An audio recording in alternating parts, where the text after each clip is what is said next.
ඔයාලව ගොඩක් ආදරෙන් පිළිගන්නවා අත්තම්මයි මමයි YouTube channel එකට. ඉතින් මම අද හිතුවා ඔයාලට කියලා දෙන්න කරවල වලින් සැරට ඒ වගේම රසට සම්බෝලයක් හදාගන්න විදිය. ඉතින් මේකට වැඩි දේවල් ප්‍රමාණයක් අවශ්‍ය වෙන්නේ නැහැ. අපිට ගෙදර තියෙන දේවල් ටිකක් තමයි අවශ්‍ය වෙන්නේ. නිතරම මේ දේවල් ටික අපිට හොයාගන්න පුළුවන් ගෙදරින්.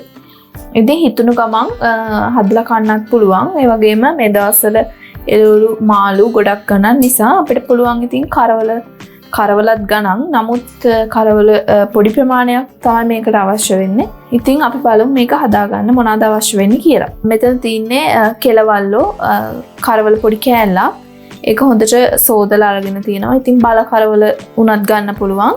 හාල්මස් උනත් ගන්න පුළුවන්. මේකට ඕනම කරවල වර්ගයක් අරගන්න. මෙතන තියෙන වියලි මිරිස් කරල් 6ක් විතර තියෙනවා. ඒකත් හොඳට සෝදලා අරගෙන තින්නේ. ලුණු වණි වෙන අපිට බී ලුණු ගෙඩි භාගයක් මම අරගෙන තියෙනවා. තක්කාලි අමු මිරිස් දෙහි ඔයාලගේ රස අනුව ලුණු ගම් මිරිස් අවශ්‍ය වෙනවා. ඉතින් අපි බලමු මේක හදාගන්නේ කොහොමද කියලා.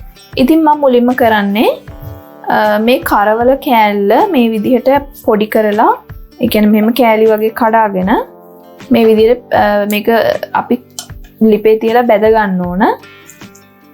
ඉතින් මෙහෙම කඩලා දාගත්තම අපිට මැද්ද අමු නොවි කරවල ටික ගන්න පුළුවන්. ඉතින් මේක මේ විදිහට හදාගත්තම එළවලුවක් නැති වුණත් අපිට පොල් ටිකක් ගාගත්තාම මේක කන්න පුළුවන්.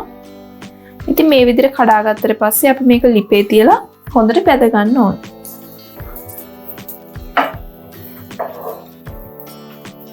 කරවල ටික මම විනාඩි 5ක් හොඳට මේ විදිහට බැදගත්තා. කරවල වල සුවඳ එනකන් අපි බැද ගන්න ඕන.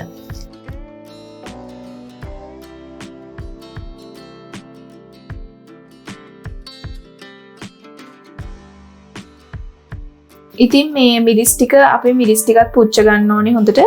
මම ඉරටුවක ගහලා මේ විදිහට පුච්ච ගන්නවා. බැදගත්ත මිරිස් ටිකත් මේකට එකතු කර ගන්නවා.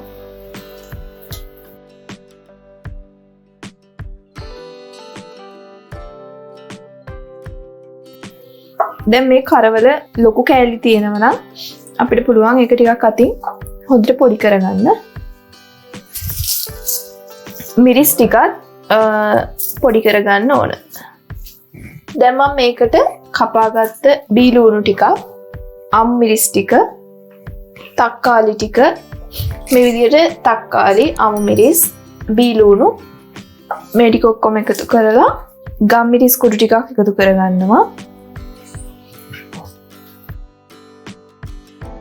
ලුණු කුඩු ගම් මිරිස් කුඩු එකතු කරගන්න.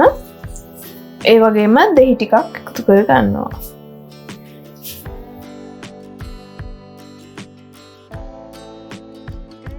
එකතු කරලා අපි මේක හොඳට මිශ්‍ර කරගන්න ඕන. ඉතින් ඔයාලා දකින්න ඇති මම මේ කරවල සම්බෝලේ හදාගත්තේ කොහොමද කියලා. ඉතින් අනිවාර්යයෙන්ම ඔයාලා හදලා බලන්න. මේක ගොඩක් රසයි. එහෙනම් මේ වගේ රස කෑමකින් පන්තිම ඔයාලා ගෙදරට එන්න. ඔයාලට සුබ දවසක්. අත්තම්මයි මමයි YouTube channel එක subscribe කරන්න. ඒ වගේම ඔයාලගේ යාළුවන්ටත් බලා ගන්න share කරන්න.